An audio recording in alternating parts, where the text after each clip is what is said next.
opening. I am opening.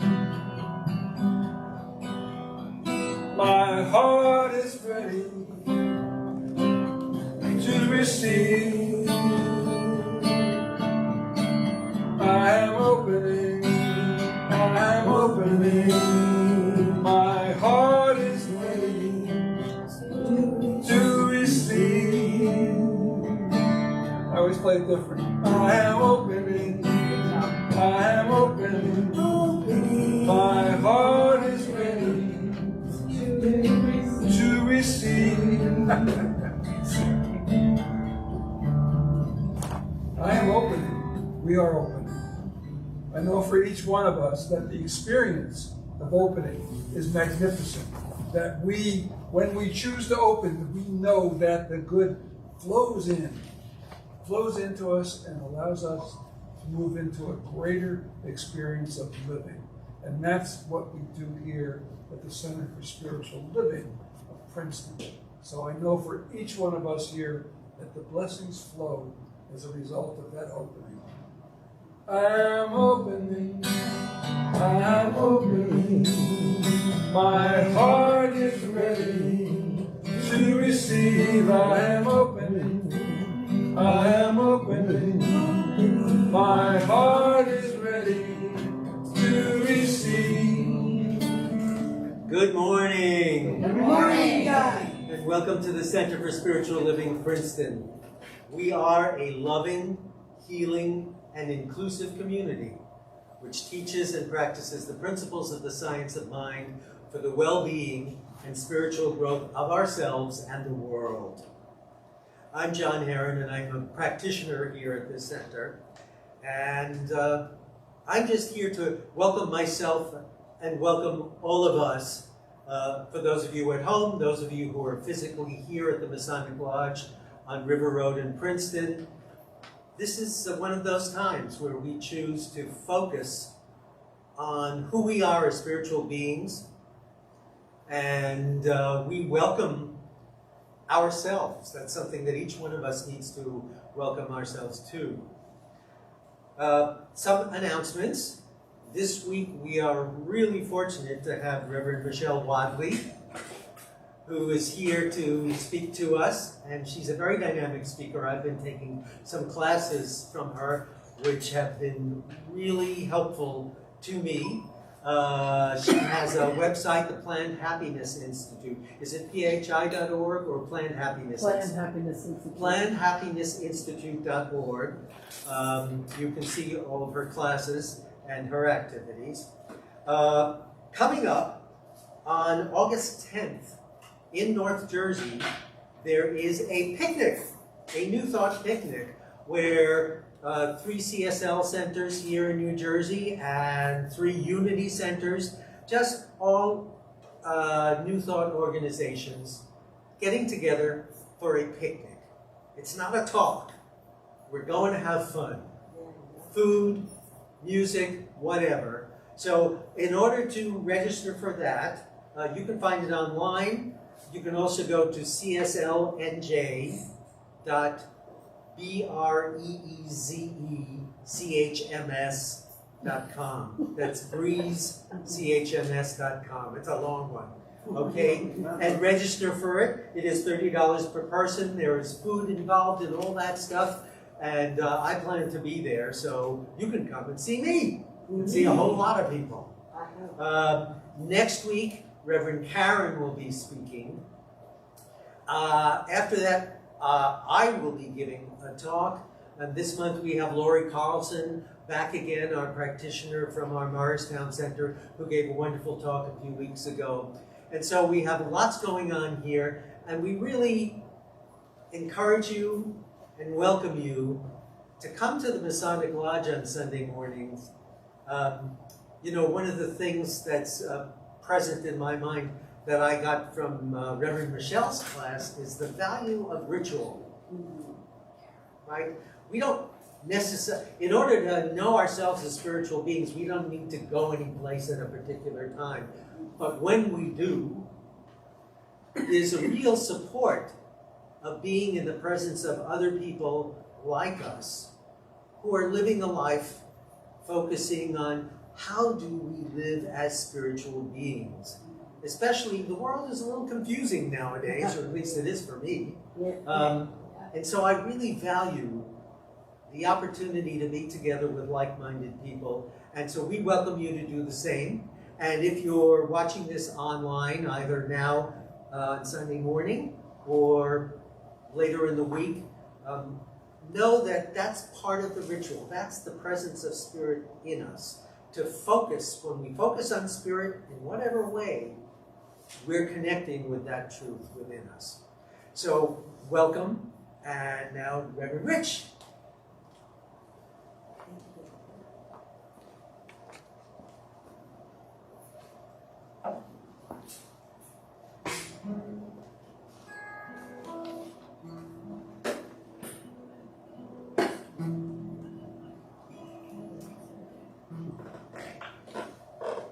I hear you,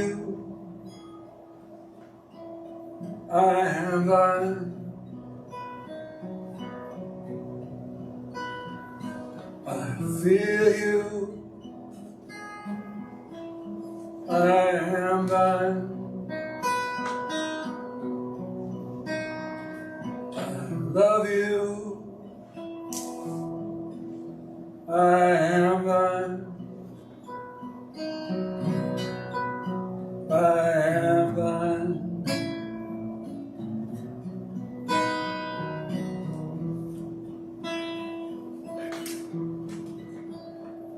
I hear you, I am thine. I feel you, I am thine. I love you, I am thine, I am thine.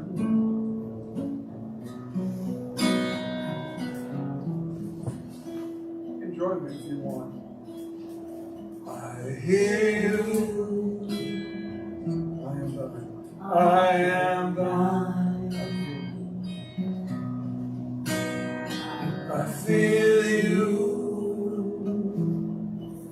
I am thine. I love you, I love you, I am thine, I am thine.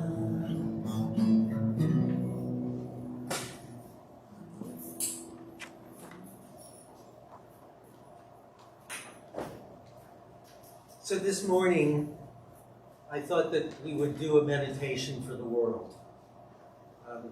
Knowing for myself that I've been really focused on how do I negotiate some of the craziness that I see around me in the world. What's the purpose of doing spiritual practice? Unless when the craziness presents itself to us in the world, we look back and we choose to see something higher. And so, for those of you in the room, I've handed out this meditation, and I invite those of you at home to now, wherever you're sitting or standing or whatever you're doing, find comfort. Physical comfort, emotional, mental comfort. And if that means taking a nice deep breath, let's do that now.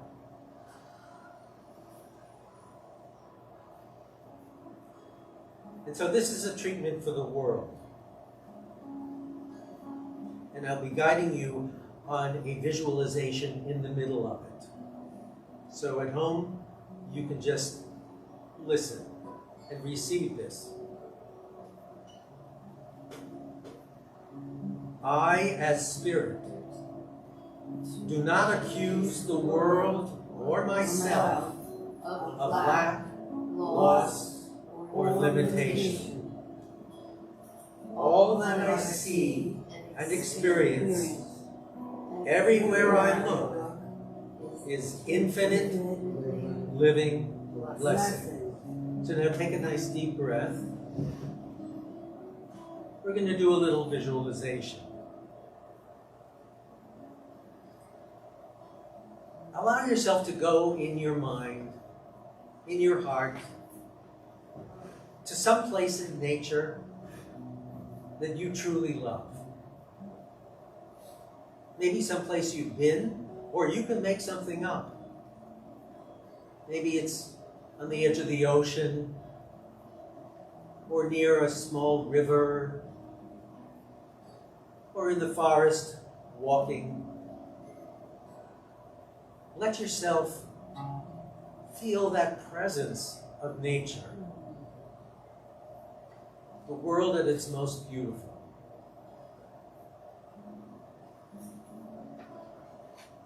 Just notice for yourself what parts of this inner vision call to you.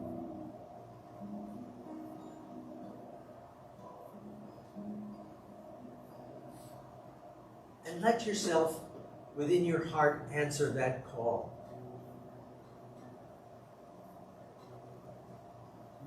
And we're now going to talk directly in this meditation to that aspect of nature and know a deeper truth about it, which is the truth of the world.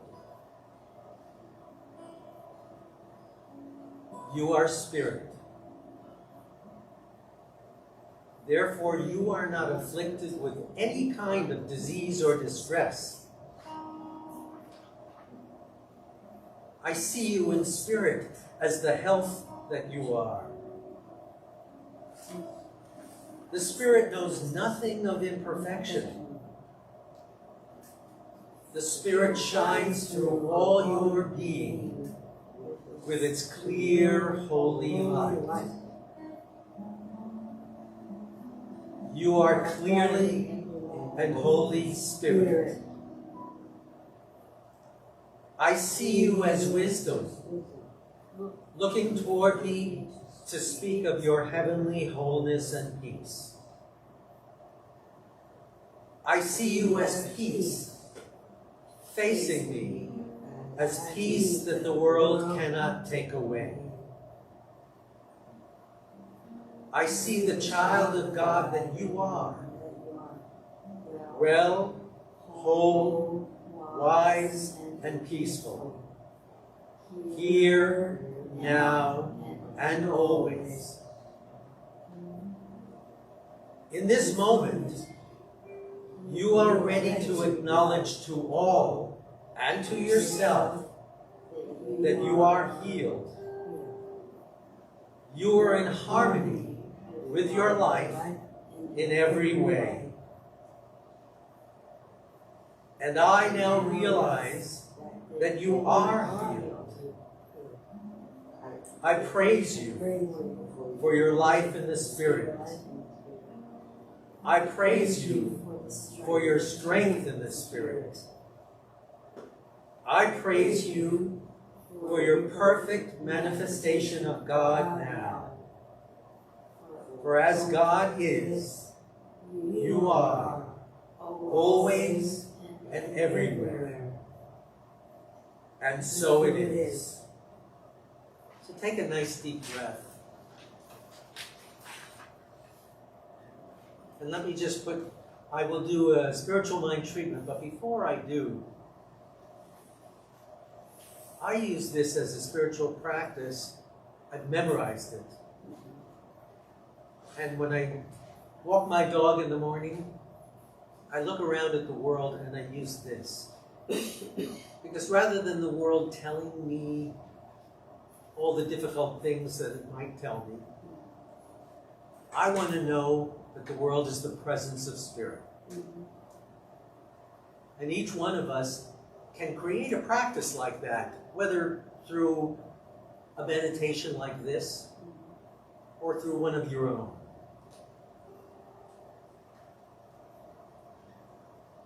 And with that in mind, I'll do a spiritual mind treatment.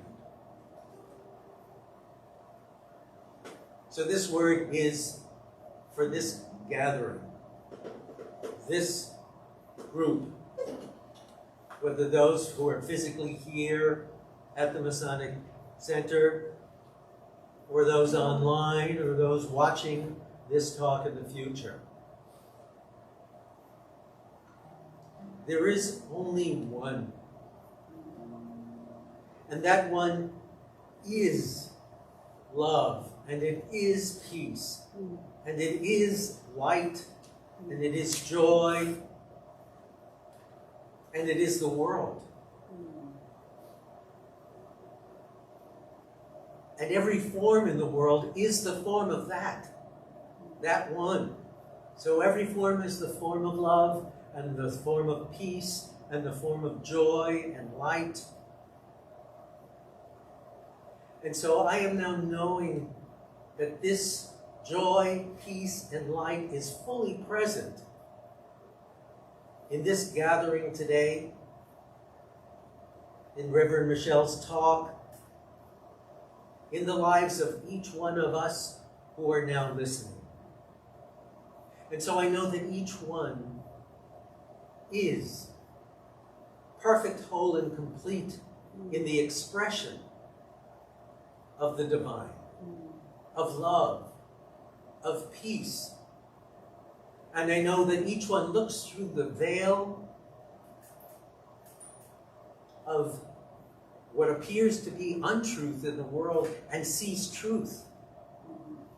Each one is knowing this truth because each one is this truth. And I know that as each one moves forward into their lives,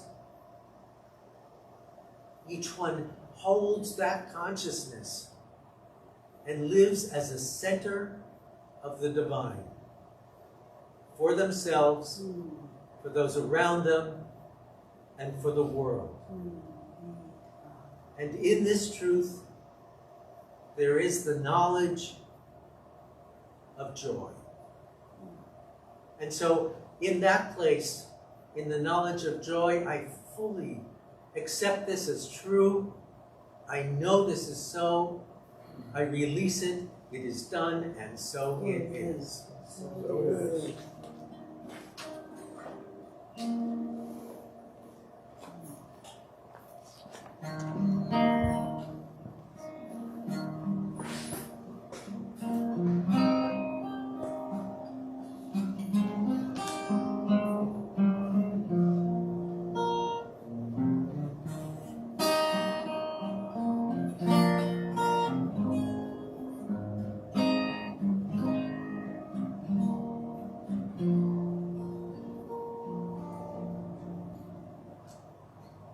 In this moment, in this place, I remember who I am. When all fear and worry fall away from me, I open my eyes and see there is only love. There is only love, love that heals and will set us free. There is only love.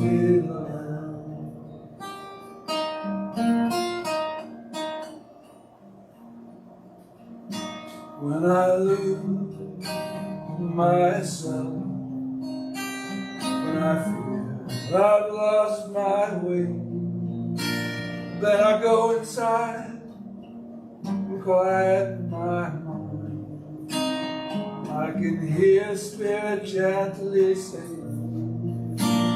there is only love. There is only love. Love that heals, that will set us free. There is only love.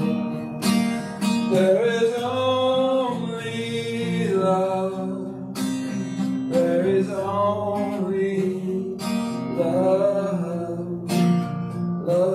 that heals, love will set us free. There is only open air.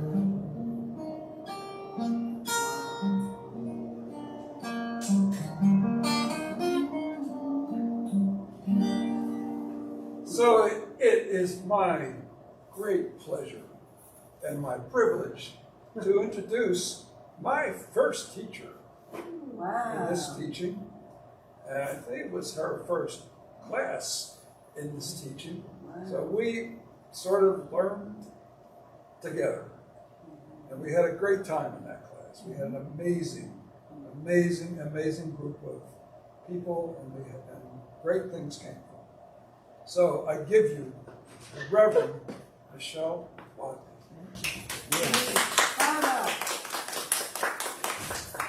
Thank you, Rich. Good morning, everyone. Good morning. Thank you again for my beautiful flower.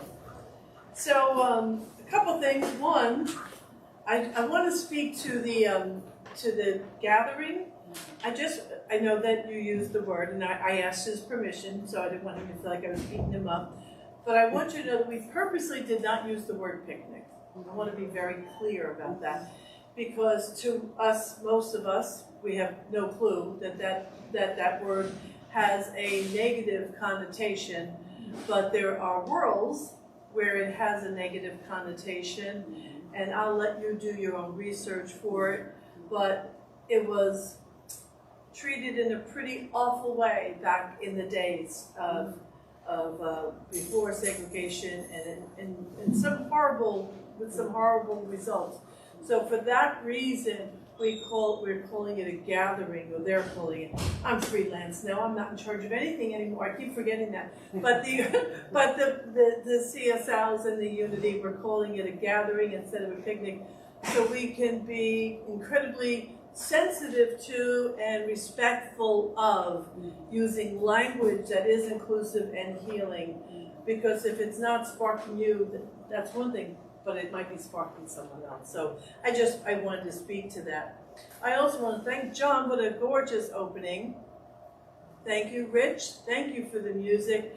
I forget sometimes how much and you know, Rich's guitar has always done this to me, how it gets me into this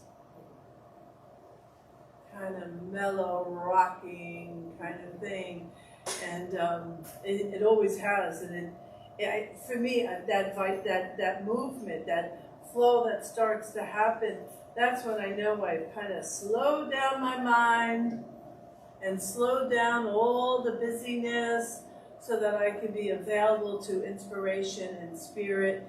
And my life is a tad crazy right now for a variety of reasons. One of which is we just adopted a kitten. If you've ever adopted a kitten, you know that life is never the same once they have control of your house. But so it feels so good. It felt so good to be plugged in. So I really thank the both of you for such a lovely, lovely opening. So today, the talk today is the journey of authenticity, and I'm going to jump to where. A definition of it. It's funny because Rich said, I have no idea what that means, so I figured I better go there first. So there was an attempt by some researchers to define authenticity early in the 21st century, and they settled on some criteria. The criteria is that is a person who's supposed to be self-aware and willing to learn what makes them who they really are. Once an authentic person gains insight into their true self, they will aim to be unbiased about it, choosing not to delude themselves and distort the reality of who they are. After deciding what defines the true self, the authentic person will then behave in a way that is true to those characteristics and avoid being false or fake merely to please others. It is very likely that the last time I was here, I spoke about a couple of addictions that we have as humans, which is an addiction to being nice and an addiction to being liked. There should be 12-step groups for that. In fact, Science of Mind might be a good 12-step group for that, because that is, and it's important for me to mention that again here, because our addictions to those things cause us to twist ourselves into pretzels, to not be honest about in opinions, to not express what deeply and profoundly matters to us, because I'm so busy looking for your approval of me that you often, or at least in the beginning of my life, you couldn't know who I was. You couldn't know who I was because in hiding from the shame of my life, I had to cover up with many things.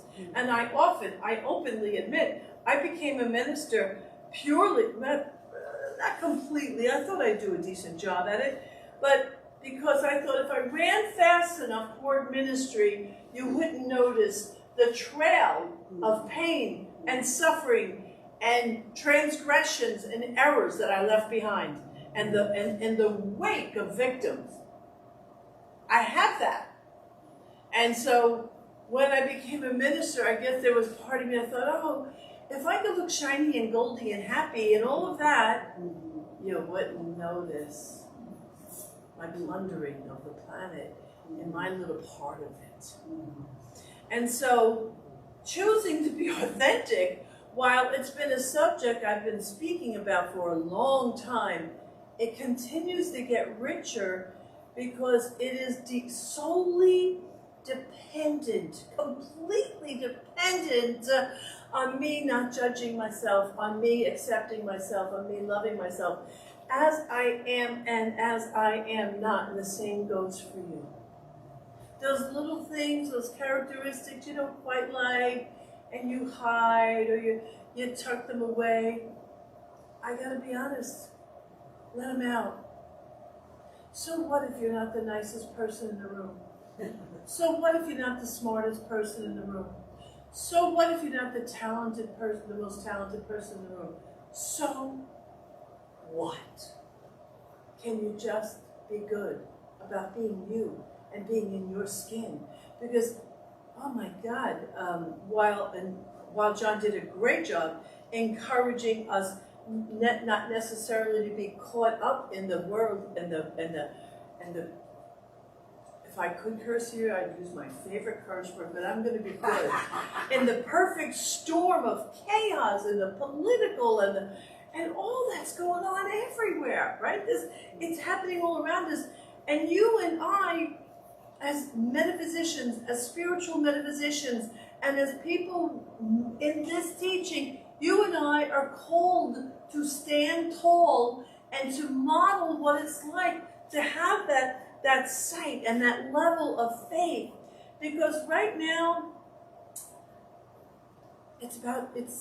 you're needed. You're needed. You're needed. You're needed. The music is needed. The message is needed. And yet, we have to do it so that we're us. I am now finally 67 years alive.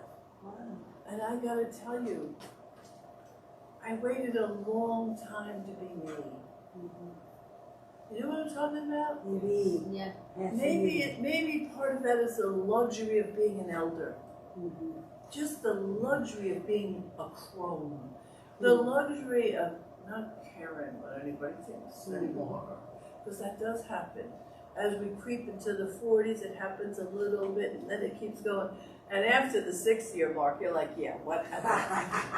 Right? Because you don't care. You know, you're not going to bed with me. If you and I aren't sharing a pillow, I'm not going to care that much about what you think. And I don't mean that in a rude way.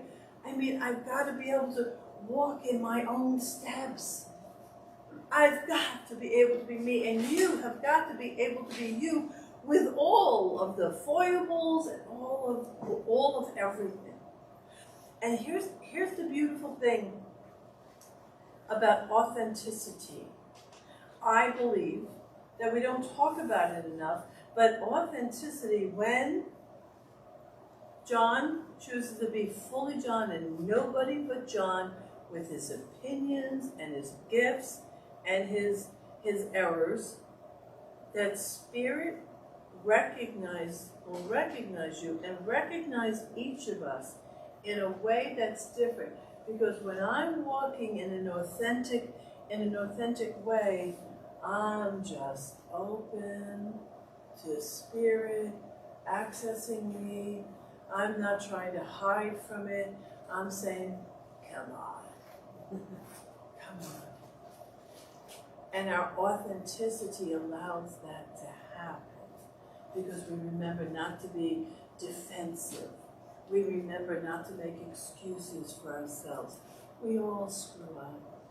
Everybody does. And to not beat yourself up.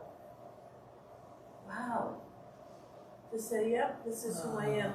I have a friend right now who is dealing with some health issues, and he's 73 years alive. And even though I've been observing him moving through the world, and I had my own wondering. Sometimes you wonder about another, but it's not our place to say anything because if they're not, it's like the vampire. You got to invite them in the house. Mm-hmm. So I don't go where I'm not invited anymore. If someone doesn't say, "Can you help me or support me?" Mm-hmm. I'm okay about you crying. I'm okay about you being in your pain, because I don't need you to change it because your pain is your growth, right? Mm-hmm. But what happened was, it's taken him decades to realize that he has not been caring for himself. That he has, in so many ways, put everybody before him. Now that sounds almost like, I'm telling you to not be generous. Au contraire. What I'm saying is, when we're authentic, we give from fullness, and that can't happen if I always put you first and I'm in denial of the self. The self must be made free. The self, the self with a capital S, through us, must be free to be expressed. So there's there's probably a lot more, but I'm bringing you 3 gifts of authenticity. So authenticity fosters genuine relationships. And I think that is probably the greatest gift. Because now, and of course, now, mind you, as in the description of the talk, we talk a little about authenticity. We often don't talk about the path to authenticity. So for me, all right, and if you don't know this about me, you might be the only person in the world, but anyone who gives me a microphone or 5 minutes to talk, I'm going to talk about forgiveness and shadow work. Why? Because I know the healing of the self allows me to be more available to Spirit and to myself and to my self-expression. And so when you're trying to shed all the layers that you have unconsciously adopted, because this is an unconscious activity, as you shed those layers of your unconscious layers, authenticity is not something we have to go get or we have to create. It is.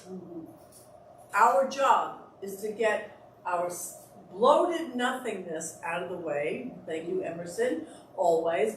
But it's also to get our self-judgment out of the way. Just imagine with me for a moment, just one moment, even if you want to close your eyes. Imagine yourself right now moving through the world without any excuses for you being you.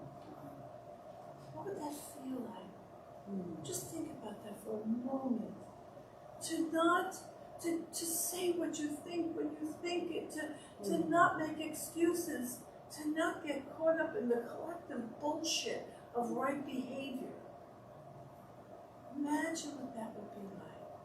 The freedom that you would be afforded by being you.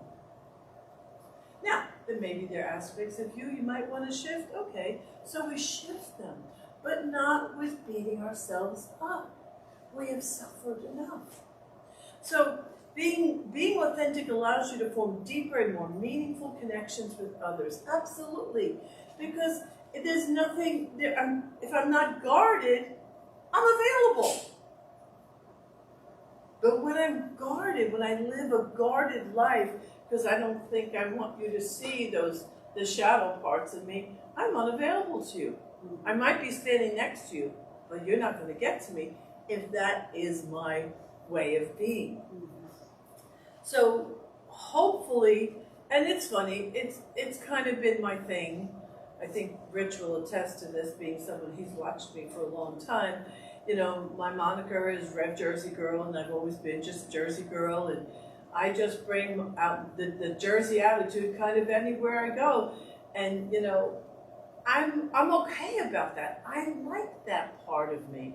I'll never forget the one time we all went to a Silmar, all of us, the entire board, and we spontaneously somehow we had most of our band there, and we got ourselves on the stage in the chapel. Remember?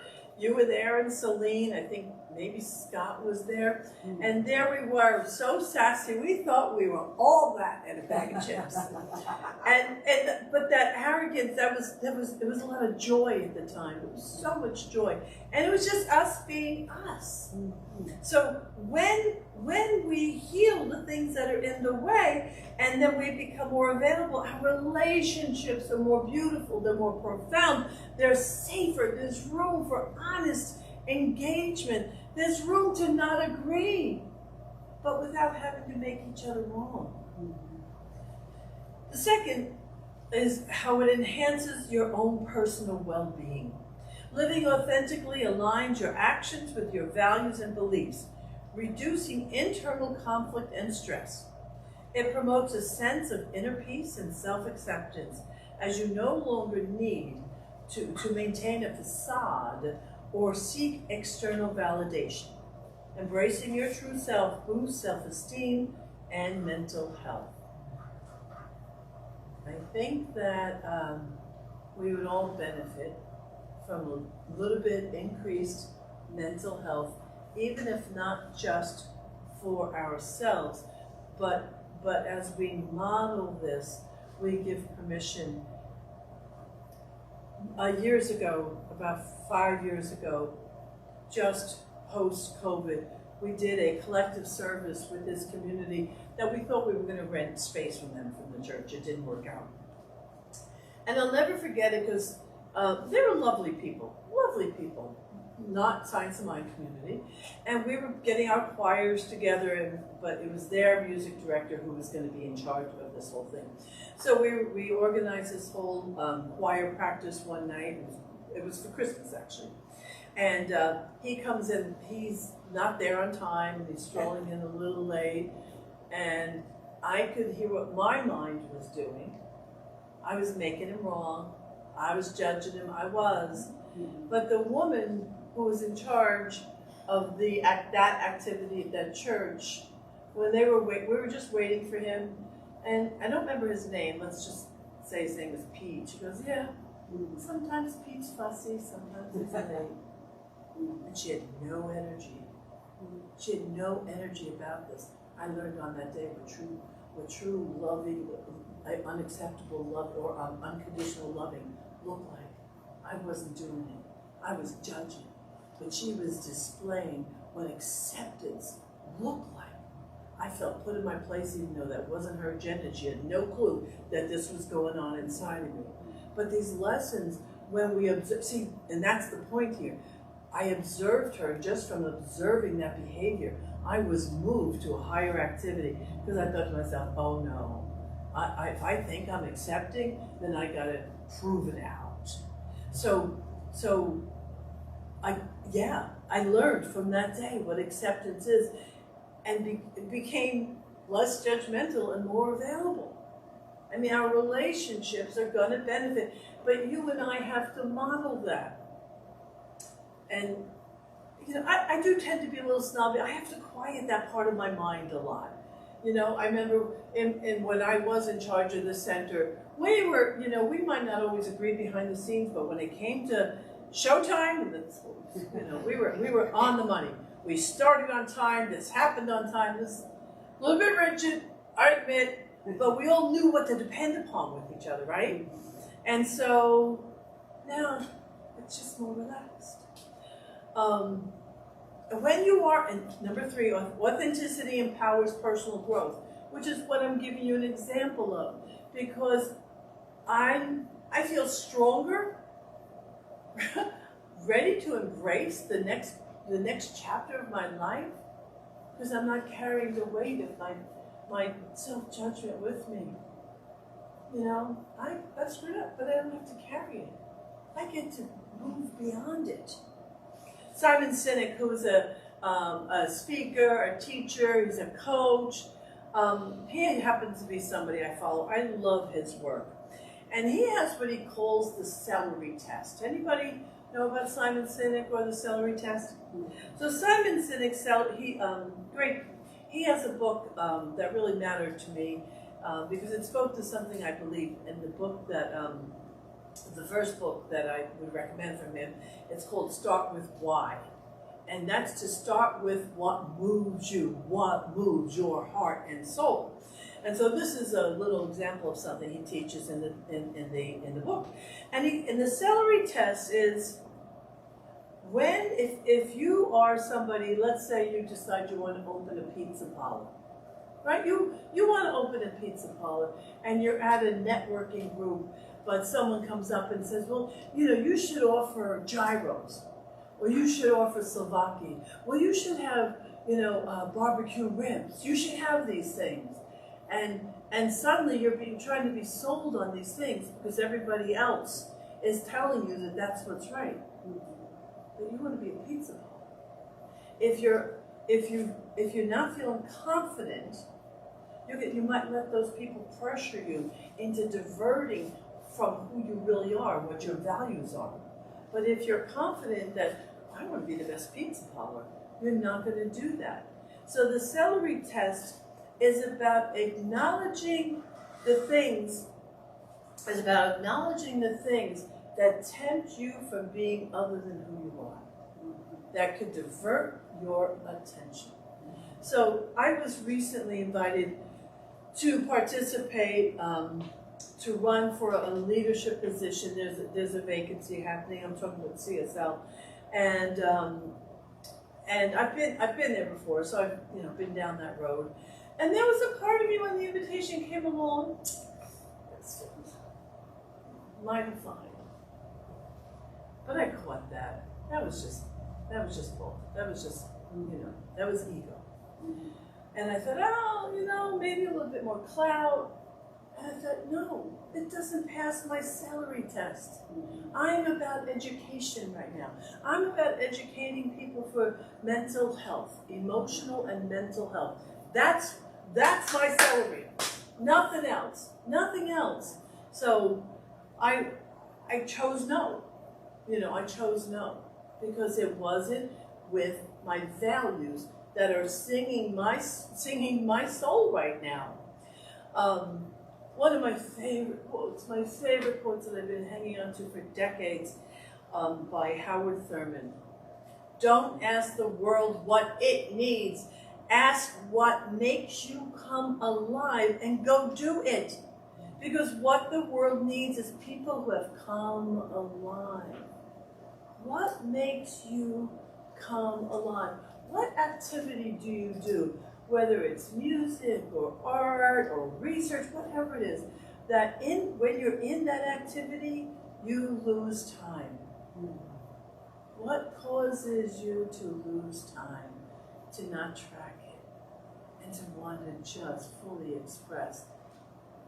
The world needs a lot of things, but it needs us to be us. Each of us, as we are, completely. So I have 2 calls to action that I would like to share here today. 1, please put yourself first, which sounds so self-centered and selfish, but I don't mean it that way. I mean practice. I have learned that in my life right now, I need a little bit more rest than I used to. I do. My husband just came out of the hospital, and when he went in, it was a little unnerving, I have to admit, and I spent 2 whole days doing almost nothing. I don't do nothing. I don't know normally how to do nothing, but I could see that the motivation wasn't there. And I thought, Michelle, just let it go. Just be. And so I did. And for 2 days, I did close to nothing. And on the third day, I was like, oh, okay, I'm back. So when you feed you, your family benefits, your friends benefit, your community benefits, this spiritual community, and then your extended community will benefit, because when you are whole, you are a gift to humanity. But when you're lacking and feeling empty, you have nothing to give. Give from fullness. And the second thing, and this was last Sunday, not at this time because it was on the California coast, but I was in CSL Capistrano Valley doing a Sunday talk, and it was a talk that got designed 2 days before the talk, because it all got inspired. See, this is the beautiful thing about authenticity, and we were speaking before about creativity. When you can catch an inspired moment and let that inspired moment make what needs to happen. So I was with my friend, the Reverend Dr. Alice Reed, who's the chair of the Leadership Council of the Centers for Spiritual Living. I was there to facilitate her doctoral ceremony. And on the bumper, there was a bumper sticker on her other car that she's not using at the moment. It said, "Respond with love." I went, oh, right? Respond with love. And then I know that there are some who will say it's not enough. There's some who say prayer is not enough. That spiritual practices are not enough. That love is not enough. And I completely upright disagree. Not the hallmark kind of love, but the love that's grounded in spirit, that we connect with being our authentic selves. That love. Imagine if we became the people who always chose to respond to all things with love.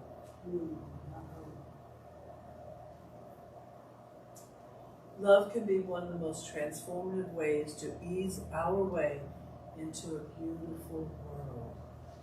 And in all honesty, it's quite radical. It's radical. And I think some of our greatest teachers, some of our greatest influences, I can't say that without speaking about Martin Luther King, without speaking about Gandhi, without speaking about Mother Teresa, without, these are the people who chose love instead of righteousness. They chose love. Not an easy road. Not an easy road, but when you are your authentic self, you are greatly empowered to stand in that so steadfastly. So that's my call to action. My call to action is take care of you beautifully, profoundly, spiritually, physically, emotionally, and to be a call for love and respond with love. Can I close this with a treatment? Sure. Why not? All right. So I want to ask you to. I even like to ask you to stand if you are able. If you are able, and let your body relax a little, and maybe your arms, just something to get out of your own way and allow the fullest expression of spirit, whether it's silly or serious or whatever. Be in your body and allow every cell of your body to receive the immediate download and the energetics of spirit in all of its love and its intelligence. Let us come together in this stunning idea that love is the path that we walk upon. Love is the cure. Might even be the question. All of it. Who can we be when we are being that? So I know for each and every one of us that we find within our hearts, our mind, and our body temple the movements, the glorious celebration of possibility. Oh, let our soul sing. Let the healing happen. For this I am so incredibly grateful. Let us walk out of here today a little taller, a little stronger, a little bit more loving. Oh, yes, this is good and very good. I'm grateful for the presence of Spirit in our lives. And I surrender this word with great faith and conviction, and I let it be so. And so it is. I am remembering who I am. I am remembering who I am. I am remembering who I am.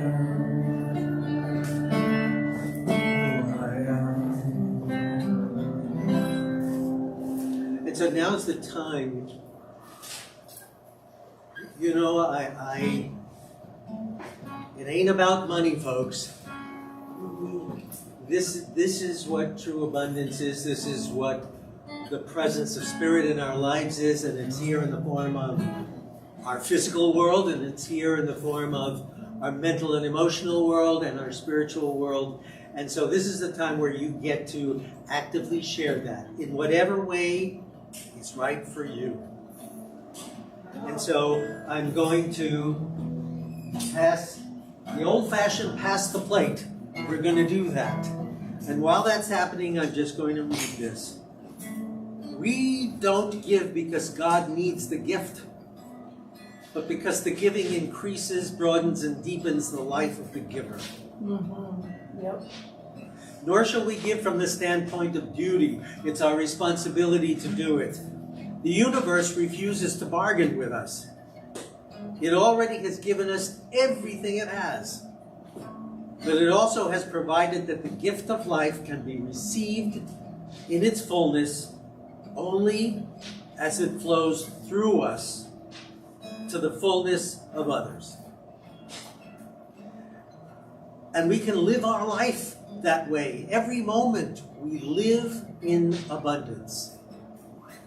And this is the time to express that abundance. And we'd love some money too. We live in a world of effect. We live in a world of effect.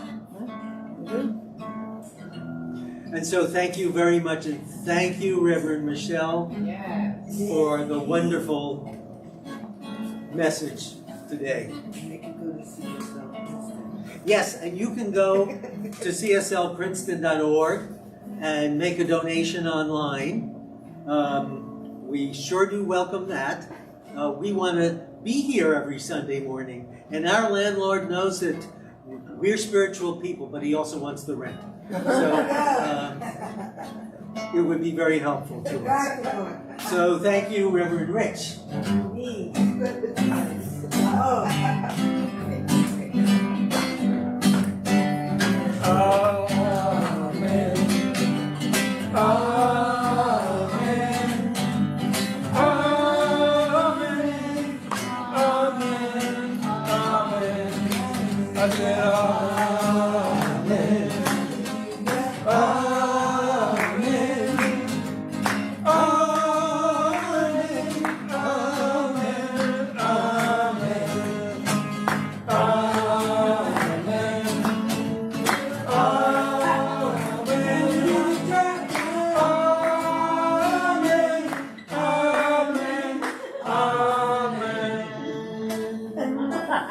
Let's hear it for Reverend Michelle.